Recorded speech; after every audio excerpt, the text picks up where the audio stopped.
Welcome to the STARS program, seniors taking active roles in society. And now, here's your host, ANITA FINLEY. So now we go from one thing to another. That's what I like about our show. It is so diverse. And, of course, I'm going to now be talking to one of the guys in my life. He's been in my life for so long, Joe KARP. He is just a special person. And I'm looking at his picture in the article. Every month, Joe KARP writes an article for Boomer Times. And they are very important articles, and I would hope that all of you are saving the articles. It's almost like an encyclopedia. So if you cut it out and you keep it, you'd be surprised. Maybe this month you don't need it, but 2 months from now you need it. Or you can just call Joe KARP's office and attend one of his incredible seminars. So, Joe, are you doing a seminar? Welcome to the show. And are you doing a seminar this month? Good morning, and yes, we are. Okay, so we're going to do 3. Hopefully, they'll be very similar in style, nature, and content, but we will be doing 3. Okay, and I will tell everybody about that even before we get started because they are so important. So mark your calendar. Tuesday, this is coming Tuesday, July the 18th, from 1:30 to 4, and it's up in Port St. Lucie at the Holiday Inn. Now, on Wednesday, July the 19th at 1:30 to 4 is the Courtyard by Marriott in Boynton Beach. Then Thursday, July 20th from 1:30 to 4, Palm Beach Gardens Marriott. So you can see that Joe is a very busy guy because he says a very big practice, a law practice. But let me also tell you a way that you can get in touch with him if you have to. You can actually go to their website, which is KARPLaw, KARPLAW.com. I'll do that slowly. KARPLaw, KARPLAW.com. Or his office number is 1-800-893-9911. Okay, Joe. So your workshops are incredible, and I thought maybe we ought to take time. I know you have a wonderful article in our July issue, but why don't you maybe take time and talk about your seminars? I'd like to really promote them. Okay. Let me talk about, first of all, in Boynton Beach and Palm Beach Gardens this month, I'll be doing the workshops. And Jenny Bernstein, who's also board-certified elder law attorney who's been with the firm 13 years, will be doing the Port St. Lucie one. She was just a kid when she came, but you're amazing. So you found her, and look at that now, 15 years? It's 13 years with Jenny. Yeah, amazing. It's interesting. I mean, some of the number games. Yesterday, Thursday, I had clients in who came in who are now 80 years old, and they're in great shape and they're good, and they told me that they're moving to a life care community, and they built in, they're buying in, and they told me what they're doing, and they're doing it because they can. And I looked at them and I said, do you know when you first came to me? And they said, oh, it's been a long time. I said, well, your file number is 1994-200, which means you were the 200th client who hired us in that year. I said, because of the way the calendar ran, I said, you've been my clients for over 22 years. I said, you've been my clients for over 22 years. And afterwards, when we were done, I told them that my son Jonathan, who's an attorney in the office, would be signing the documents with them. And I introduced them to Jonathan. And I said, do you want to know something weird? And they said, sure, you always tell us weird stuff, Joe. I said, you were 58 years old when you hired me, and he was 9 years old. Time flies. Oh, my gosh. And that's amazing. That puts a real perspective on. And I have lots of clients like that.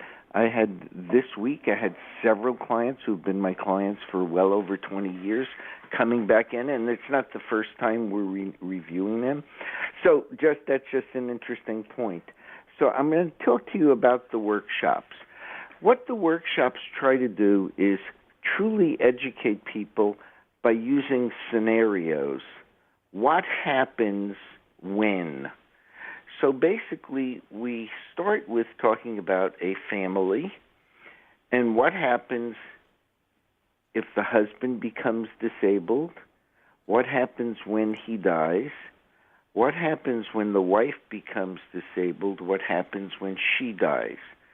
The first part of the story talks about all of the aspects of what legal documents become important at that time, how to use them, what they do, what happens if you don't have them, what happens, and some people think they have them, but out-of-date documents or documents that you can't find are the same as documents you don't have, and what to do, how to do it, and why you need these documents, and what they all accomplish.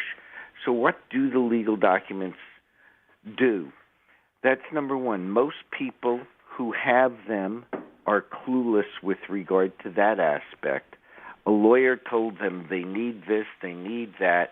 They don't really know what to do with them, where they fit, what their function is, and they don't know whether they're out of date or not. So, I mean, it's if you have a bottle of milk in your refrigerator, well, if you have a bottle of milk, we know how old it is. But if you have a container of milk in your refrigerator, and it's been sitting there for 6 months, unless it was the ultra-pasteurized that you took off the shelf that has a long shelf life versus out of the refrigerator, you may think you have milk, but you don't. It's not useful. It cannot be utilized. And the same thing applies to legal documents. If your documents are out of date, they're as good as the spoiled milk. And the trouble is that morning when you want that bowl of cereal, you're going to discover when you open that milk, you're not going to have cereal and milk. And the good news is you can run down to Publix or 7-Eleven or whatever and get a container of milk. When your estate planning documents are out of date, usually the person who finds out is the person who would be handling things for you, and you're incapacitated. They can't run you to the lawyer to update your documents. They can't take you to do what you got to do in order to get them up to date. So we explain all of that. And by the way, the milk analogy, this is the first time I've ever used it. It's a good analogy. But it really is, because it's, I have a power of attorney, I have a this, I have a that, and these things are not useful. And you don't know. And the reason you don't know is you've never tried to use it. And maybe if you did, you used it 15 years ago or 7. So that's an important thing. The next thing is, so we explain that, and we explain how important these documents are. And we talk during the time, by the way, of our relationship with our clients. We're not paper pushers. We're people taking care of others, if you will, right?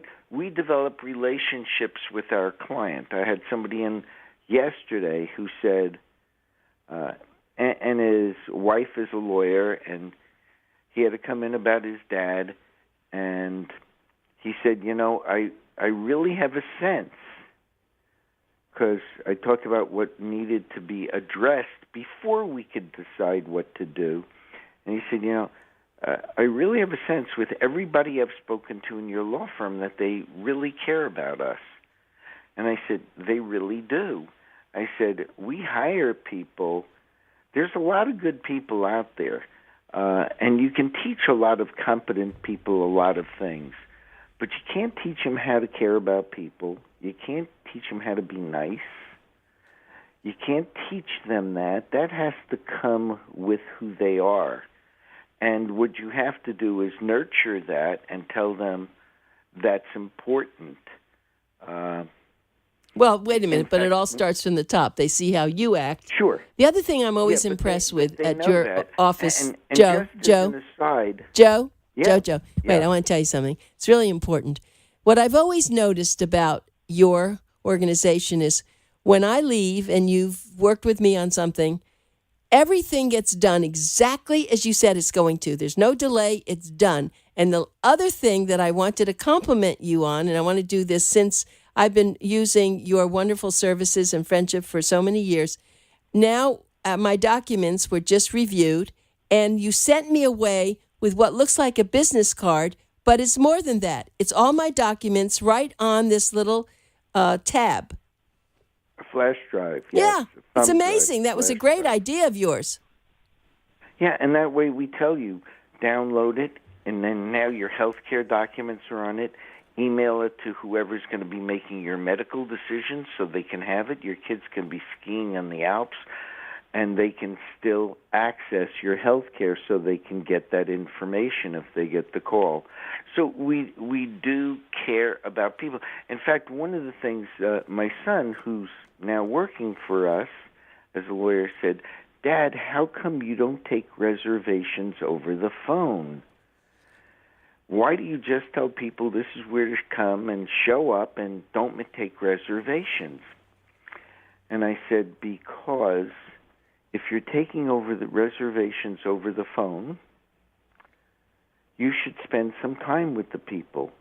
They're going to have some questions. You can't just brush them off. You can't.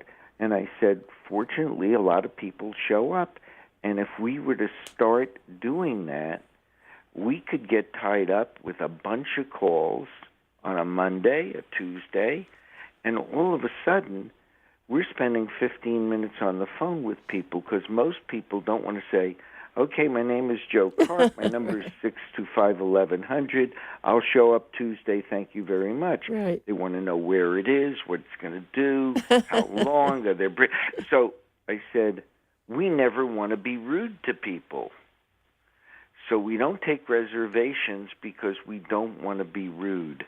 We'd rather they just show up. Yeah, and they do show up, and I am so impressed. They do. Yeah, and I'm very impressed because the quality of the people. These are people who are intelligent. They really do want information. It takes an effort to get up out of their house, get in their car, and go over and do this. But I have to just tell all our listeners, you will be so happy you went because Joe is not dry at all. He's fun. He will tell you very important things, but he always makes fun of things. You're going to love it. He's like a stand-up comic in a way. Not really, but he is cute. But we try to make it enjoyable Right. and non-stressful. So that first half of the whole thing talks about the legal documents, the importance of them in the traditional forms of estate planning. What happens if you're incapacitated, who can manage it, what they have to do, what you should do, and then what happens when you die, and what happens, how that gets handled, and what are the options and what to look for. Then we break, and then we come back a few minutes later, and at that point we talk about long-term care planning. We talk about what the rules are for Medicaid, what you can do, what you can't do, and why. The same thing for VA benefits for non-service-connected disability.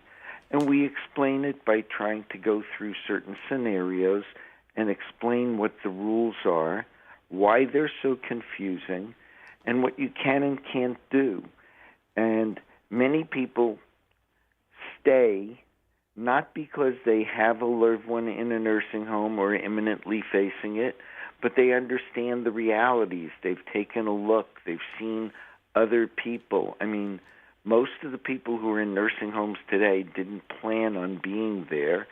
And many people, even the people who have sufficient financial means and strong long-term insurance who are not concerned about Medicaid for themselves, have relatives who are going to have needs, and they like to have that information. I mean, many of my clients have become their friends' and families' authorities to the extent that they know they don't learn enough at the workshop that they can say, oh, you got to do this and you got to do that. But what they do here is, we don't understand those rules.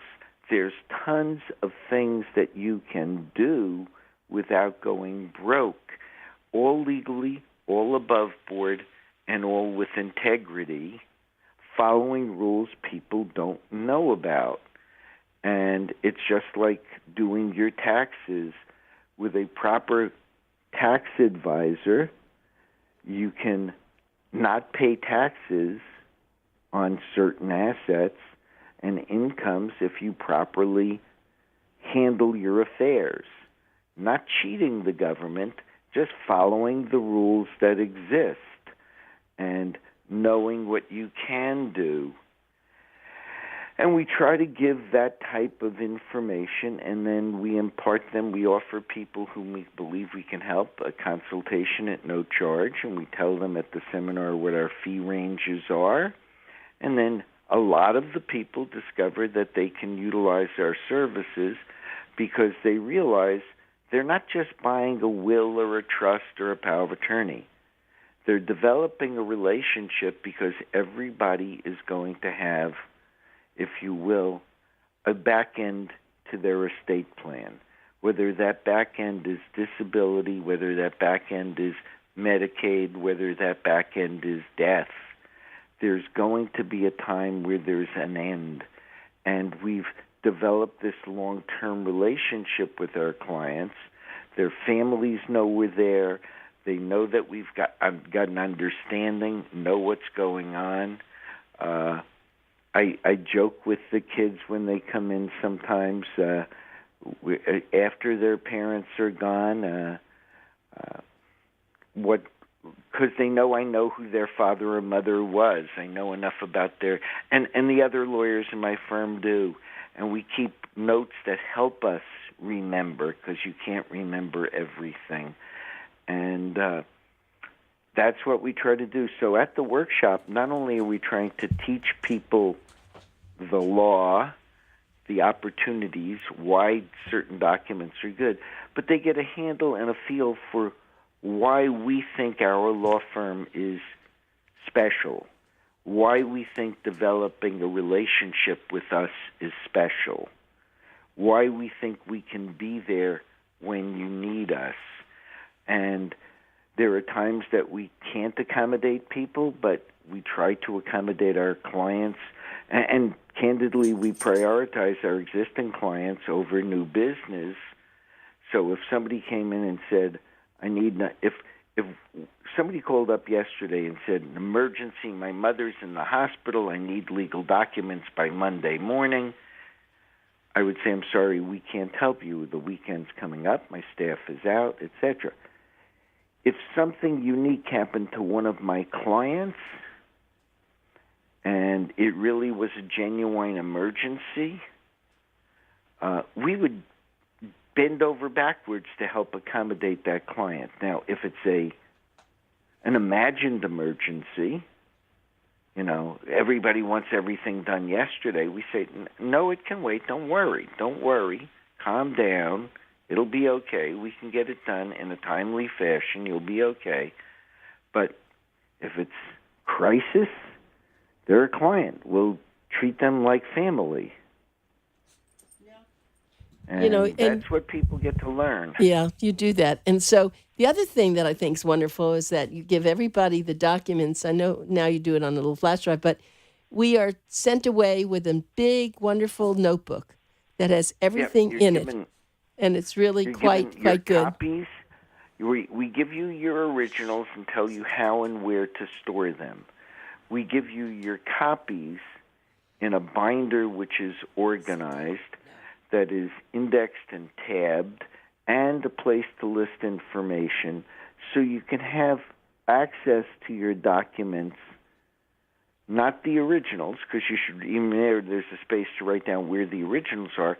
You're given your copies in an organized binder so that you can say, what does the trust say, or what does the power of attorney say, or what does my will say, or who did I name as my health care surrogate, so that you have fingertip access to your documents.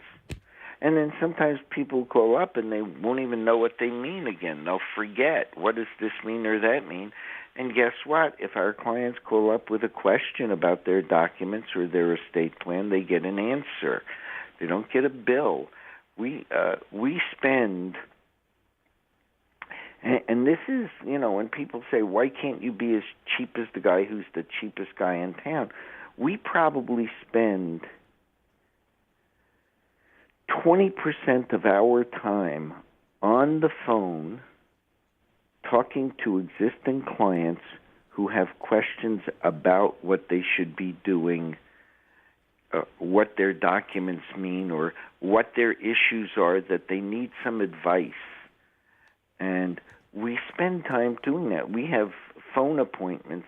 Yesterday, I had 12 phone appointments. Really? People who, yeah. And what we do is, since we all know how frustrating it is, if you call up your lawyer, your doctor, and they say he's not available or she's not available, she'll get back to you, and you'd like an answer. Well, we try to screen what the problem is, because obviously if you want to know something that can wait, we say, okay, can one of the lawyers call you back? If you called up yesterday, they might say, okay, we're looking at the schedule. Chad can call you up Tuesday at 2 o'clock and answer all your questions. Our computers have copies of your documents. He'll be able to look at them, and he'll be able to talk to you. Is that okay? The person will say, that's fine. Now you've stopped the urgency. The person isn't sitting around saying the damn lawyer hasn't called yet. And they'll say, can John call you up, or Jenny, or Adele, or Rachel, or Mark? Can they call you up? And we set a time for doing that, so that the people are not prisoners waiting for the lawyer's call. And the worst thing that frustrates us the most is the person who says, no, just have them call whenever. Well, guess what happens? All of those other people get appointments, and you become whenever. You're at the bottom of the list. They say, I don't want to schedule a time, but I call people up at 8 o'clock in the morning. If we've scheduled a time, that's convenient. So we try to do that, and that keeps our relationships with our clients going. And it gives them a sense of security. They know to call us up. They know, and they know to call us up about other stuff. They call us up if they're in a car crash. They call us up if they've been arrested shoplifting. They call us up if, no, seriously, really? Who should I go to? What should I do? They call us up if their kids are going through a divorce, and that's important. Is that going to impact on my estate plan? Should I be looking at these documents? All of these things, and they know to call us, and they know that we will give them an answer. And sometimes this is what to do, or this is where to go, or do nothing. And sometimes it's, you better get in here to change your documents and your estate plan. Well, let me ask you. With us. Okay, let me ask you a few more questions, though. So you mentioned, of course, that the children of your clients are very important, because many times you may discover something that when they come in to talk to you, that your clients, all of a sudden you notice things are not going well. Do you take the liberty to call their adult children? How would you do that, Joe? Here's the answer. We have a relationship with our clients that's confidential. We get written permission from our clients, and in fact, we're looking at our waiver of confidentiality form again, as to whom we can talk to and when and about what. If they have not given us permission to speak to anybody, and I don't recommend that of my clients, I tell them, look, you're naming somebody to be in charge of your affairs, okay? If you don't trust your daughter when you're incompetent, why wouldn't you trust her now? She's going to call me up someday and say, my father or mother's in the hospital. What am I allowed to do? What do I have to do? So we don't initiate the contact. We strongly, unless we have that authority, we'll ask for that and we'll deal with our clients. But that has not been a big problem with us. Our clients, when they're coming to us, The only time they're coming to us where that becomes an issue, it usually stinks to begin with because it's one kid coming in without the other kids even knowing, and that's where we're very reluctant to do things because if we think there's manipulation, we'll refuse to do something. Okay, and Joe, I'm sorry we've just run out of time, and I've got to thank you very much for doing all this today. Everyone, please do go to his seminars. You will be amazed, and Joe, have a great weekend. Thanks again. Okay, bye-bye.